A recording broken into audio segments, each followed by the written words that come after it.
നമസ്കാരം. വാളയാറിൽ പെൺകുട്ടികൾ ലൈംഗിക പീഡനത്തിന് ഇരയായത് മാതാപിതാക്കളുടെ അറിവോടെയെന്ന് CBI.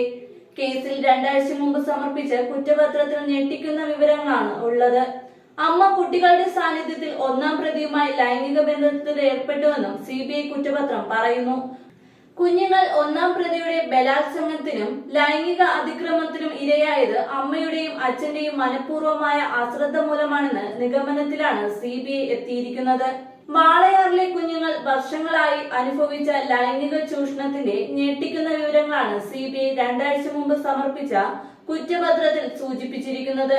2 പെൺകുഞ്ഞുങ്ങളും ലൈംഗിക ചൂഷണത്തിന് ഇരയായിരുന്നു എന്ന് മാതാപിതാക്കൾക്ക് അറിയാമായിരുന്നു എന്നാണ് കുറ്റപത്രത്തിൽ പറയുന്നത്. ദ ഹിന്ദു പത്രമാണ് ഇക്കാര്യം റിപ്പോർട്ട് ചെയ്തത്. കുഞ്ഞുങ്ങളുടെ കാര്യത്തിൽ തികഞ്ഞ അശ്രദ്ധയും അവഗണനയുമാണ് മാതാപിതാക്കൾ കാട്ടിയത്. 2017 ജനുവരി 13-നും മാർച്ച് 4-നുമായിട്ടാണ് കുഞ്ഞുങ്ങളെ തൂങ്ങി മരിച്ച നിലയിൽ കണ്ടെത്തിയത്. എന്നിട്ടും മാതാപിതാക്കൾ 1-ാം പ്രതി മൂത്ത കുട്ടിയെ ലൈംഗികമായി പീഡിപ്പിച്ച സംഭവങ്ങൾ പോലീസിൽ വെളിപ്പെടുത്തിയില്ല. പെൺകുട്ടികളുടെ അമ്മ കുട്ടികളുടെ സാന്നിധ്യത്തിൽ 1-ാം പ്രതി മധുവുമായി ലൈംഗിക ബന്ധത്തിൽ ഏർപ്പെട്ടു. മൂത്ത കുട്ടി മധുവിൽ നിന്ന് ലൈംഗിക പീഡനം അനുഭവിക്കുന്നുണ്ടെന്ന് മനസ്സിലാക്കിയിട്ടും അയാളെ വീട്ടിൽ വിളിച്ചു വരുത്തി പതിവായി മദ്യസൽക്കാരം നടത്തിയിരുന്നു എന്നും കുറ്റപത്രത്തിൽ പരാമർശമുണ്ട്.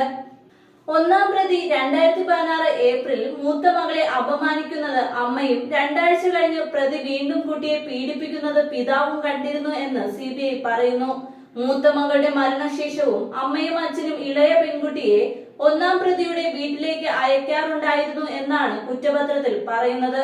1-ാം പ്രതി മധുവിന് പുറമെ അമ്മയെ 2-ാം പ്രതിയായും പിതാവിനെ 3-ാം പ്രതിയായും ചേർത്താണ് കുറ്റപത്രം സമർപ്പിച്ചത്. കേസിലെ എല്ലാ പ്രതികളെയും വിചാരണ കോടതി കുറ്റവിമുക്തരാക്കിയതിനെ തുടർന്നാണ് CBI അന്വേഷണം ഏറ്റെടുത്തത്. 2021-ൽ അന്വേഷണം ഏറ്റെടുത്ത CBI സംഘം കേസിൽ 6 കുറ്റപത്രങ്ങളാണ് സമർപ്പിച്ചിട്ടുള്ളത്.